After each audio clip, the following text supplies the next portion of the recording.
नमस्कार, आपली बातमीमध्ये तुम्हा सर्वांचे स्वागत आहे।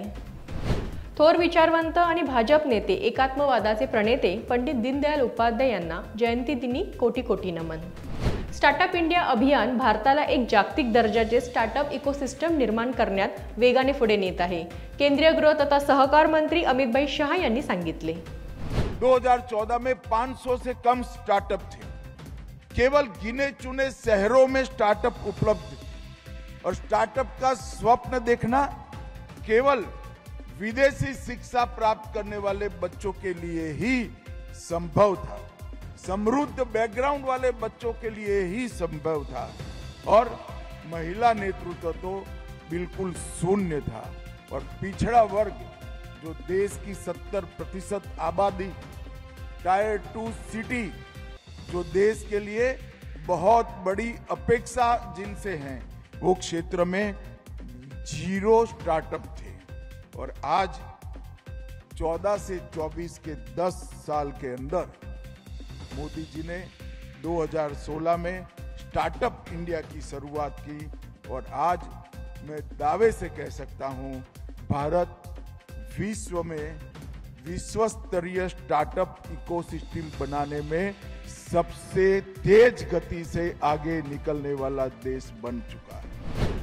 सोलापुरातील आपत्तीग्रस्तांच्या भेटीसाठी माननीय मुख्यमंत्री देवेंद्रजी फडणवीस यांचा दौरा, तत्काळ बचत कार्य आणि अर्थसहाय्याचे निर्देश। नागरिकांना आणि शेतकऱ्यांना मदत होईल, शेतमजुरांना मदत होईल अशा पद्धतीने मदत करण्याचे निर्देश आम्ही दिलेले आहेत। आणि पहिल्यांदाच आपत्ती सुरू असताना ऑलरेडी आम्ही पैसे रिलीज करणं सुरू केलेलं आहे। दिवाळीच्या पूर्वीच आम्ही सगळ्यांना या ठिकाणी मदत करणार आहोत। ओला दुष्काळ ही आपली बोली भाषेतली टर्म आहे, पण पावसामुळे जे नुकसान झालेलं आहे ते सगळ्या नुकसानाची भरपाई आणि साधारणपणे टंचाईच्या परिस्थितीमध्ये आपण शेतकऱ्यांना ज्या सवलती देतो त्या सवलती अशा सगळ्या आम्ही द्यायचा निर्णय केलेला आहे। सर्वांना स्वदेशी खरेदी करण्याचा संकल्प करून आत्मनिर्भर भारत घडूया हे आव्हान माननीय भाजप प्रदेशाध्यक्ष आमदार रवींद्रदादा चव्हाण यांनी केले।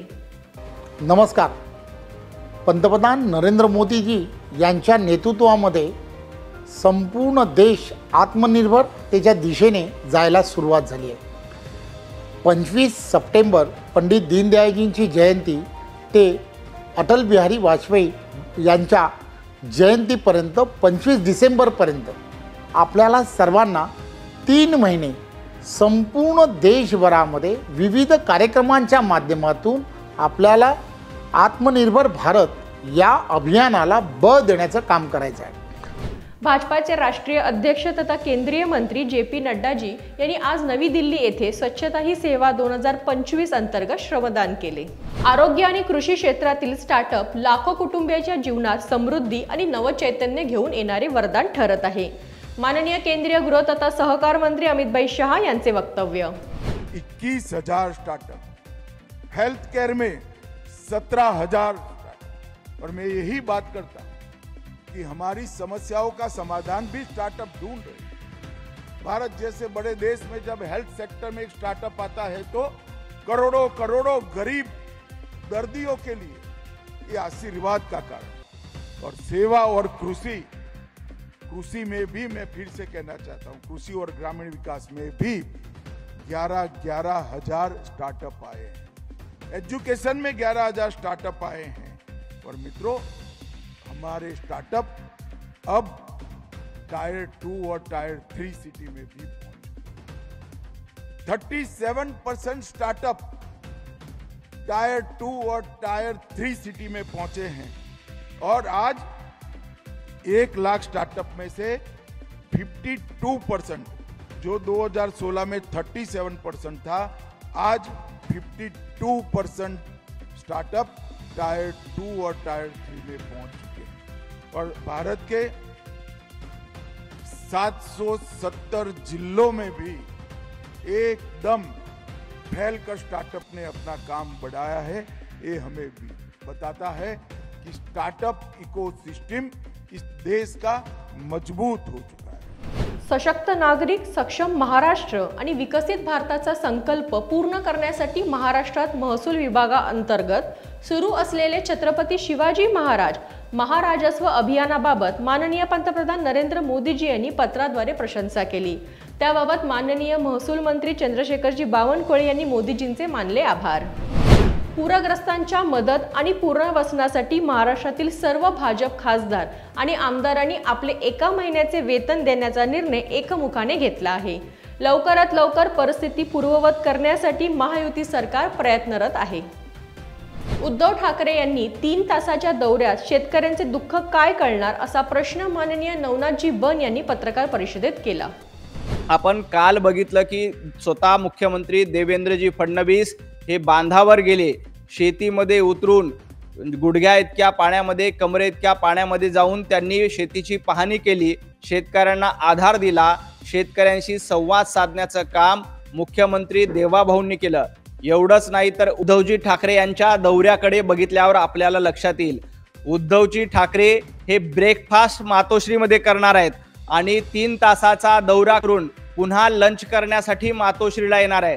मोजून 3 तासाचा उद्धव ठाकरेंचा दौरा आहे, म्हणजे सकाळी 11 वाजता ब्रेकफास्ट करून उद्धवजी ठाकरे मातोश्रीमधून निघतील आणि दुपारी 2:30 वाजता लंच करण्यासाठी उद्धवजी पुन्हा एकदा मातोश्रीत येतील। या 3 तासाच्या दौऱ्यामध्ये उद्धवजी ठाकरे काय फारस करणार आहेत?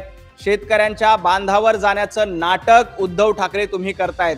ही नौटंकी शेतकरी बघतोय। तुम्ही सकाळी नाश्ता करून घरातून निघणार आणि दुपारी जेवण करायला पुन्हा मातोश्रीवर येणार, हा तुमचा कसला दौरा? मोजून 3 तासाच्या दौऱ्यामध्ये शेतकऱ्यांचं दुःख तुम्हाला कळणार आहे का?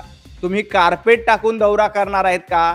गेल्या वेळी मुख्यमंत्री असताना ज्या पद्धतीनं रेड कार्पेट टाकून ओल्या दुष्काळाची पाहणी तुम्ही केली होती, आताही रेड कार्पेट टाकून ओल्या दुष्काळाची पाहणी तुम्ही करणार आहात का?